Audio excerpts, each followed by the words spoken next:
I ono što je interesantno jest činjenica da je povijest pokazala, analize su pokazale da često puta ima negativnu korelaciju sa drugim klasama imovine. Znači, u trenucima kriza, da li geopolitičkih, da li financijskih, kada cijena dionica, znači burzi, cijena nekretninama pada, u tom trenutku cijena zlata raste.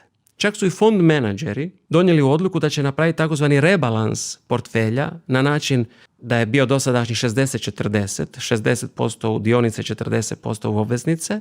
Napravili su omjer 70 u dionice, 26% u obveznice i 4% u zlato. Zato što ta komponenta zlata, tog dijela portfelja, im zapravo služi kao buffer u tim kriznim godinama da portfelj ne klizne previše u negativu.